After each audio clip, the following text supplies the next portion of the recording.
Jo thirrje, unë besoj që jemi para një fakti penal tashmë shumë konkret. Mendoja se mjaftonte ligji i vitit 2022 edhe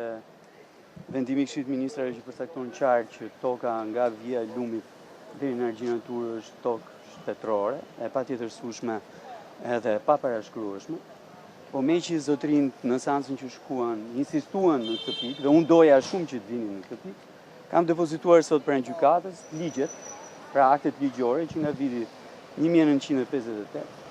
e pastaj viti 94, 96, 2012, 2022, 2024, bashkë me vendimet respektive të Këshillit Ministrave që përcaktojnë shumë qartë që nga ajo periudhë që toka nga Via e Lumit deri në Argjinatur është tokë e lumit, është tokë e shtetit, dhe natyrisht sa kohë që është tokë e tillë, as mund të tjetërsohet dhe as mund të parashkruhet. Të gjithë zyrtarët që nga viti 1995, që kanë qenë në dieni pikërisht të ligjeve në fuqi, pra ligjit vitit 94, nuk po referoj edhe më tutje, po të ligjit vitit 94, pastaj vitit 96, sa i takon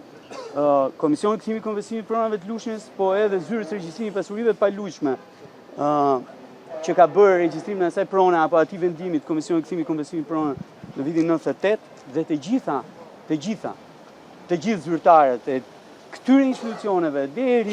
deri kur ka ndodhur transaksioni i fundit dhe tjetërsimi i fundit i asaj prone, natyrisht që për mua duhet vjen në nënhetim, sepse kanë qenë në dieni të këtij fakti, që kjo është tokë e lumit, që nuk tjetërsohet dhe nuk parashkruhet, dhe normalisht kanë shkelur ligjin duke e tjetërsuar atë pronë në favor të tretëve. Do të thënë do mjaftohesh vetëm me deklaratën që bëre dhe thirrjen që bëre në gjykatë apo do bësh në kallëzim penal? penal? Jo, në këtë moment prokurori, unë se dia, këto gjyqe zhvillohen dhe me prezencë të prokurorit, prokurori është në sallë, unë kam lexuar ligjet atje. Pra, fakti penal është verifikuar aty. Normalisht i takon prokurorisë, është në çmimin e saj, nëse do të filloj procedim penal për këtë gjë, apo. Pra, është në të. Po, unë mendoj që njëri duhet bërë shembull.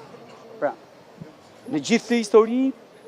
tjetërsimi pronash publike në gjithë territorin e Republikës së Shqipërisë në favor të privatëve në mënyrë të pamerituar dhe në shkelje të ligjit, një rast duhet bërë shembull. Dhe mbase ky është rasti më i mirë që duhet bërë shembull që kërkush mos guxojë më të hyjë në tokat e lumenjve. Dhe normalisht në kushtet në të cilat ndodhemi, që po ndodhemi kohë pas kohe në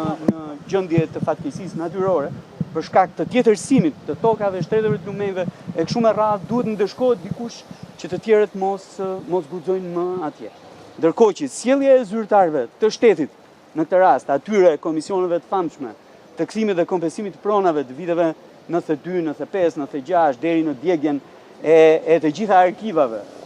veçanërisht në këto qytete si puna e Lushnjës e kështu me radhë, duhet vjen para përgjegjësisë ligjore për gjithçka, çfarë kanë gatuar dhe çfarë kanë vendosur në raport me pronën në këtë vend, e mbi të gjitha me pronën publike që është pasuri e të gjithëve, nuk është një gjë që midis dy individëve, po jo është pasuri e të gjithëve. Faleminderit shumë.